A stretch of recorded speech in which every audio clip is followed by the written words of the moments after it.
जय सीताराम जी। स्वागत है आप सभी का मेरे YouTube चैनल सपना कवर व्लॉग्स में। कार्तिक मास में जो कथाएं सुनी जाती हैं उन्हीं कथाओं में एक कथा है सीता माता के नित्य नेम की। इस कथा को या कार्तिक मास में और भी सुने जाने वाली कथाओं को हमें तुलसी माता के पास सुबह अमृत वेले में उठकर स्नान करने के बाद सुननी चाहिए या पढ़नी चाहिए।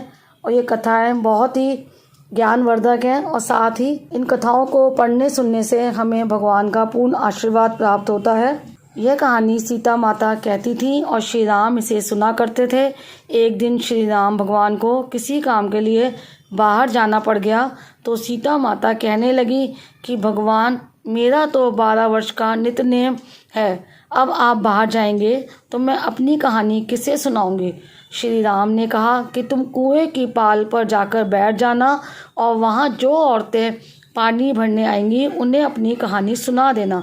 सीता माता कुएं की पाल पर जाकर बैठ जाती है। एक स्त्री आई, उसने रेशम की जरी की साड़ी पहन रखी थी और सोने का घड़ा ले रखा था। सीता माता उसे देख कहती है कि बहन, मेरा 12 वर्ष का नित्य नेम सुन लो। पर वह स्त्री बोली कि मैं तुम्हारा नित्य नेम सुनूंगी तो मुझे घर जाने में देर हो जाएगी और मेरी सास मुझसे लड़ेगी। उसने कहानी नहीं सुनी और चली गई। उसकी रेशम जरी की साड़ी फट गई, सोने का घड़ा मिट्टी के घड़े में बदल गया। सास ने देखा तो पूछा कि ये किसका दोष अपने सिर लेकर आ गई है। बहू ने कहा कि कुएं पर एक औरत बैठी थी, उसने कहानी सुनने के लिए कहा लेकिन मैंने नहीं सुनी, जिसका यह फल मिला। बहू की बात सुनकर अगले दिन वही साड़ी और घड़ा लेकर सास कुएं की पाल पर गई। सास को वही माता सीता बैठी मिली तो माता ने कहा कि बहन, मेरी कहानी सुन लीजिए। सास बोली कि एक बार छोड़, मैं तो 4-4 बार दूंगी। राम आए, लक्ष्मण आए, देश के पुजारी आए, नित्य नेम का नेम लाए। आओ राम, बैठो राम, तपी रसोई जियो राम, माखन मिश्री खाओ राम, दूध बताशा पियो राम, सूत के फल का उठो राम, शाल दुशाला बैठो राम, शाल दुशाला ओढ़ो राम। जब बोलूँ जब राम ही राम, राम सवारे सबके काम, खाली घर भंडार भरेंगे, सबका बेड़ा पार करेंगे। श्री राम जय राम, जय जय राम। सास बोली कि बहन, कहानी तो बहुत अच्छी लगी। कहानी सुनकर सास घर चली गई और उसकी साड़ी फिर से रेशम जरी की बन गई। मिट्टी का घड़ा फिर सोने के घड़े में बदल गया। बहू कहने लगी, सासू माँ, आपने ये सब कैसे किया।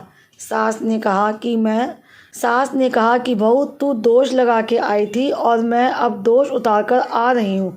बहू ने फिर पूछा कि वह कुएं वाली स्त्री कौन है। सास बोली कि वह सीता माता थी। वे पुराने से नया कर देती हैं, खाली घर में भंडार भर देती हैं। वह लक्ष्मी जी का वास घर में कर देती हैं, आदमी की जो भी इच्छा हो उसे पूरा कर देती हैं।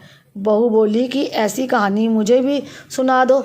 सास बोली कि ठीक है, तुम भी सुनो। और सास ने कहानी शुरू की। राम आए, लक्ष्मण आए, देश के पुजारी आए, नित्य नेम का नेम लाए। आओ राम, बैठो राम, तपी रसोई जियो राम, माखन मिश्री खाओ राम, दूध बताशा पियो राम, दूध के फल का उठो राम, शाल दुशाला बैठो राम, शाल दुशाला ओढ़ो राम।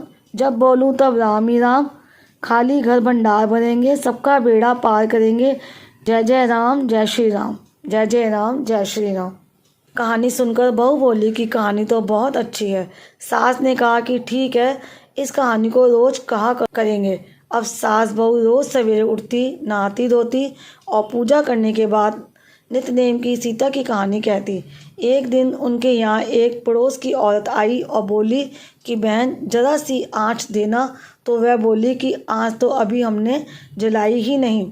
पड़ोसन ने कहा कि तुम सुबह 4 बजे से उठकर क्या कर रही हो। फिर उन्होंने कहा कि सुबह उठकर हम पूजा करते हैं, फिर सीता माता की नित्य नेम की कहानी कहते हैं। पड़ोसन ने उसकी बात सुनकर फिर कहा कि सीता माता की कहानी कहने से तुम्हें क्या मिला। वे बोली कि इनकी कहानी कहने से घर में भंडार भर जाते हैं, सारे काम सिद्ध होते हैं, मन की इच्छा भी पूरी होती है। पड़ोसन कहती कि बहन, ऐसी कहानी तो मुझे भी सुना दो। फिर वह बोली कि ठीक है, तुम भी ये कहानी सुन लो। राम आए लक्ष्मण आए, देश के पुजारी आए, नित नेम का नेम लाए, आओ राम बैठो राम। इस तरह सारी कहानी सुनने के बाद पड़ोसन कहने लगी, बहन कहानी तो मुझे बहुत अच्छी लगी। अब वह पड़ोसन भी नित नेम सीता माता की कहानी कहने लगी। कहानी कहने से सीता माता ने पड़ोस के भी भंडार भर दिए।